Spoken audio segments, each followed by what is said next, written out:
Hello student, how are you? I hope you are fine and enjoying the videos. In this video we cover the financial planning. In previous video we cover the financial decision.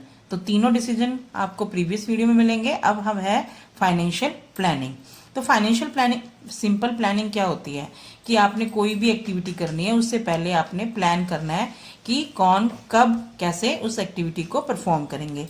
तो now the word financial is adding. तो financial का मतलब होता है कि पैसों से regarding. तो अभी हम लोग फाइनेंशियल मैनेजमेंट कर रहे हैं. तो फाइनेंशियल मैनेजमेंट में फाइनेंशियल प्लानिंग क्या होती है? Financial planning mean deciding in advance how much to spend यानी कि कितना खर्च करना है, ऑन व्हाट टू स्पेंड किस पर कितना करना है, according to the fund at your disposal यानी कि कितने फंड आपके पास हैं जिनको आपने डिस्पोज करना है यानी कि उनके ऊपर लगाना है. Actually financial planning it is a financial blueprint. इसको याद रखना, केस स्टडी में ब्लूप्रिंट आएगा या 1 मार्क्स में आते हैं कि ब्लूप्रिंट कहाँ तैयार किया जाता है. Then your answer should be financial planning of an organisation future operation यानी कि जो फाइनेंशियल जो एक ऑर्गेनाइजेशन है उसके फ्यूचर ऑपरेशंस के बारे में आपको क्लियरली मेंशन करती है. जैसे कि हम एग्जाम का ब्लूप्रिंट बना देते हैं कि इतने मार्क्स के इतने क्वेश्चन आएंगे, यहाँ से इस चैप्टर में से इतना आएगा. इस तरह से ये जो ब्लूप्रिंट होता है ये फाइनेंशियल प्लानिंग को डिस्क्राइब करता है. इट एंश्योर करता क्या है ये? It ensure the enough funds are available at right time. क्योंकि बेटे ये तो आपको मालूम है स्टार्टिंग से कि जो फाइनेंस होता है that is a blood of any business organisation. और अगर सही समय पर ब्लड की मात्रा रहती है तो आपका बिजनेस सही ढंग से ऑपरेट होता है.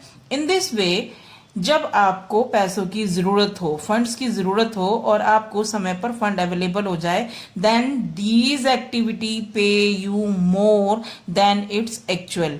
क्या होता है कि आपने एक्चुअल से ज्यादा वहां पर उसकी एफिशिएंसी शो हो जाती है. क्लियर बच्चे? फॉर एग्जाम्पल आपने कोई ऑर्डर प्रिपेयर कराना है तो ऑर्डर प्रिपेयर कराने के लिए आपने सैलरीज अभी देनी जरूरी है या वेजेस देने जरूरी हैं वर्कर्स को फॉर हायरिंग मोर वर्कर्स. और आपके पास उस समय फाइनेंस अवेलेबल है सैलरीज के लिए या वेजेस के लिए, तो आपके पास वर्कर अपॉइंट हो जाएंगे, राइट टाइम पे हो जाएगा. राइट टाइम पे आपका ऑर्डर पूरा हुआ तो आपके एफर्ट्स और एफिशिएंसी दोनों ही हो गए, एफिशिएंट और एफिशिएंसी दोनों इंक्रीज हो गए और जिससे कि आपको फर्दर आपको और ऑर्डर मिल जाएंगे. तो दैट्स वाई इट पे मोर देन एक्चुअल. तो financial planning is the process of estimating. Estimating means बेटे फ्यूचर के लिए होती है प्लानिंग, तो यहाँ पर आपने एस्टिमेट वर्ड ही लगाना है. Estimating the funds requirement of a business and specify the sources of fund. Sources of funds में बेटा हमारे पास 2 सोर्सेज आएंगे, owned sources and borrowed sources. बेटे यही चीज इन दोनों में सोर्सेज को बताने हैं. साथ में आपके आ जाएंगी फाइनेंशियल इंस्टीट्यूशन. फाइनेंशियल इंस्टीट्यूशन की किस इंस्टीट्यूशन से आपने लोन लेना है या खुद लगाना है. क्लियर बेटे? Now the objective of financial planning.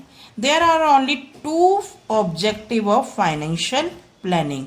Objective में वही आएगा बेटे कि मेन आपको मैंने डेफिनेशन से या मीनिंग से क्लियर कर दिया कि जो फाइनेंशियल प्लानिंग होती है ब्लूप्रिंट होती है जो कि आपके फंड्स को कब चाहिए, कैसे चाहिए, किसके द्वारा करना है इसके बारे में बताती हैं. तो यही है 2 objective. First to ensure availability of funds whenever required यानी कि जब भी आपको फंड्स की रिक्वायर्ड हो वो अवेलेबल हो जाए. बेटा इसके ये 3 पॉइंट्स हैं जो मैं अभी आपको समझा रही हूं, इनके बेसिस पर आप केस स्टडीज को सॉल्व कर सकते हैं. सेकेंड है आपका objective to see that the firm does not raise resources unnecessary.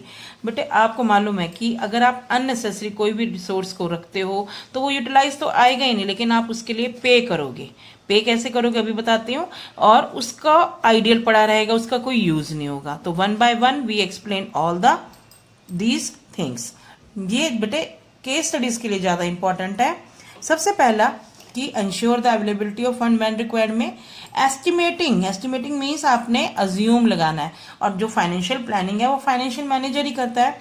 तो estimation of the funds required for different purpose. Different purpose क्या क्या हो सकते हैं?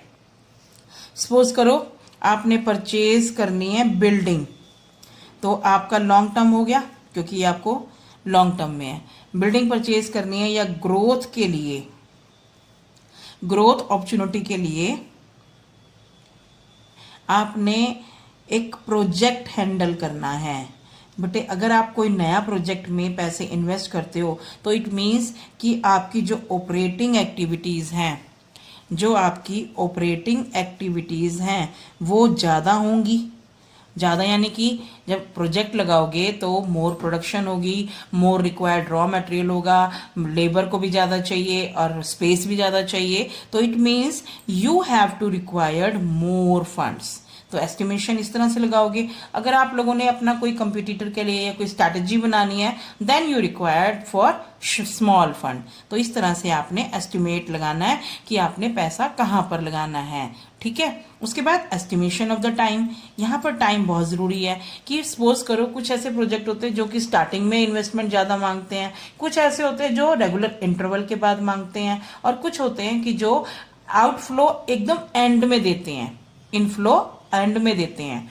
तो estimation of the time at which these funds are required, कि कौन से समय पर कितना पैसा आपको चाहिएगा। फिर उसके बाद specifying the sources of these fund. तो सोर्सेज मैंने आपको वही बताए हैं, बोरोड, ऑन्ड और कोई फाइनेंशियल इंस्टीट्यूशन जहां से आपने वो फंड ऑब्टेन करने हैं। तो these are the three factors of first objective to ensure availability of fund whenever required। अगर आप इसमें ये हेडिंग लिख के और ये 3 पॉइंट्स लिखते हैं तो आपका पूरा का पूरा सही है, इसमें पूरे मार्क्स मिलेंगे। सेकेंड है बेटा आपका to see the firm does not raise resources unnecessary, कि वो अननेसेसरी ना करे। If excess funds are available it will unnecessary increase the cost and resources will remain ideal. बेटा इसका एक एग्जांपल लेती हूं मैं। सपोज करो आपने शेयर ही इशू किए लेकिन उसका जो पैसा है वो यूज नहीं हो रहा, तो क्या आपको आइडियल में उसको डिविडेंड पे नहीं करना पड़ेगा? तो dividend is also cost to the company. ठीक है, समझ में आ गई आपको कि अगर आप ऑन सोर्सेज भी लगाते हो, ऑन में तो ये होता है कि प्रॉफिट है या नहीं है, लेकिन अगर आप उसका यूटिलाइज नहीं कर रहे और आपको चाहे स्मॉल प्रॉफिट का पोर्शन ही हो रहा है then you have to share that small portion profit to new shareholders. और अगर मान लो आपने कोई डिवेंचर इशू किए या लोन लिया, आइडियल है वो रिसोर्स, ठीक है, तो उसका आपको इंटरेस्ट भी देना है, फिर उसकी पेमेंट भी करनी है, तो ये सारे आइडियल रिसोर्सेज का बेकार का कॉस्ट होती है। ठीक है बच्चों, तो ये था आपका objective. Importance of financial planning. बेटा वही है मेन, आपको फाइनेंशियल प्लानिंग का मीनिंग क्लियर हो गया कि आपने डिसाइड करना है कि कब पैसा चाहिए, कैसे चाहिए, कौन से सोर्स से ऑब्टेन करेंगे, तो उसी को ध्यान में रखते हुए ये 7 पॉइंट्स ऑफ इंपॉर्टेंस है। सबसे पहले financial planning help the company to prepare for the future, यानी फ्यूचर के लिए कैसे होती है। बट इसमें एक बात ध्यान रखनी है कि financial planning try to forecast means future को एस्टिमेट करती है कि what may happen in future under different situation. तो एक तरह से आपका ब्लूप्रिंट बनाती है। It make a blueprint of financial operation. मान लो एग्जाम्पल है कि एक growth of 20% in sale is predicted. आपने अज्यूम किया, प्रिडिक्टेड मीन्स अज्यूम करना 20%, तो जरूरी थोड़ी ना कि आपकी प्रिडिक्शन सही हो जाए। हो सकता है कि वो 10% और 20 भी हो सकती है और 30 भी हो सकती है। तो मैंने यहाँ पर 3 सिचुएशन ले ली कि अगर ये 10% होती है तो क्या होगा, 20% होती है तब क्या होगा, 30% होती है तो क्या होगा। तो फंड कितने रिक्वायर्ड होंगे in case of 10%, in case of 20%, in case of 30% of sale. ठीक है, तो कितने फंड रिक्वायर्ड होंगे, how much, and when they are required, और सेकंड इसी में ही from which source these funds are to be obtain. Clear, यानी कि ये आपका फ्यूचर बता देती है। आपने 10%, 20%, 30% की सारी अजम्पशन लेके चलते हैं। सेकेंड इंपॉर्टेंस है avoiding business shocks and surprises. Shock and surprises को दूर करती है बाय प्रिपेयरिंग द ब्लूप्रिंट। अभी एग्जांपल है, अगर मान लो आपने तो प्रेडिक्ट किया था, एज्यूम किया था कि 20% होगी, अगर नहीं होती तो 10% में आप कम पैसा रिक्वायर्ड होगा और कौन से सोर्सेज यूज करोगे। अगर ज्यादा हो जाती है तो ये कितना पैसा लगेगा और क्या होगा। तो आपने पहले ब्लूप्रिंट तैयार कर रखा होगा तो आपको शॉक और सरप्राइजेस नहीं लगेंगे। Third, coordinating different functional areas of business. आपको पता है मेनली मैं आपको 4 फंक्शनल एरियाज में डिवाइड कर रही हूं, जैसे सेल, परचेज, प्रोडक्शन, फाइनेंसिंग और मार्केटिंग। यही सारी चीजें होती हैं आपकी, ठीक है ना। मार्केटिंग भी होती है। तो जैसे कि like sale and production function by providing the clear policies and procedure. आपकी पॉलिसीज पहले हो जाती है कि 10% होगी तो प्रोडक्शन इतनी होगी, इतना फाइनेंस मिलेगा, तो आप उस हिसाब से इनको कोऑर्डिनेट कर सकते हो। Next, reduce waste, duplication of efforts and gaps in planning. Wastage नहीं होगी, पैसा ओवर कैपिटलाइजेशन और अंडर कैपिटलाइजेशन दोनों ही नहीं होंगे। अंडर कैपिटलाइजेशन में क्या होता है कि जब आपको पैसा चाहिए होता है तो पैसा अवेलेबल नहीं होता, और ओवर में आइडियल पड़ा रहता है। तो with the help of financial planning reduce the wastage, duplication of efforts दोनों बचेंगे, और जो आपका गैप्स इन प्लानिंग है that is also reduce. Link the present with future, क्योंकि फ्यूचर में आप अजम्पशन लेके चलते हो। बिजनेस जो होता है आपका फ्यूचरिस्टिक होता है, तो उसमें आपने प्रेडिक्शन कैसे करते हैं, by taking some assumption. Prediction means, prediction का मतलब होता है कि फ्यूचर को आपने जान लिया, प्रेडिक्ट कर लिया।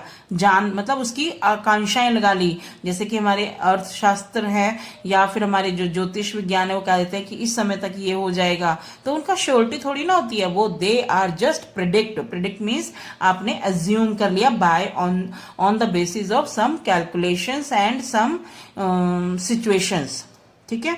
उसके बाद financial planning provide a link between investment and financing decision. Investment होती है कि आपने कितने फिक्स असेट्स पर खर्च करने हैं, कितने अपनी करंट असेट पर खर्च करने हैं, और financing decision from which sources you have to obtain the long term sources, small term sources, यानी कि सोर्सेज क्लियर करते हैं इसमें। And it make the evolution of actual performance easier. आप अपनी प्रेडिक्शन के बेसिस पर कितनी हो सकती है, कितनी होनी थी, एक्चुअल परफॉर्मेंस को जल्दी से एवोल्यूट चेक कर सकते हो। I hope you understand all the points of financial planning. बेटा ये फाइनेंशियल डिसीजन का सेकेंड पोर्शन था। नाउ फाइनेंशियल डिसीजन में ही या फाइनेंशियल मैनेजमेंट में we cover the next topic capital structure, जो कि मैं आपको नेक्स्ट वीडियो में दूंगी। For new notification and next video you have to subscribe the channel if you are watching my videos first time. Thank you.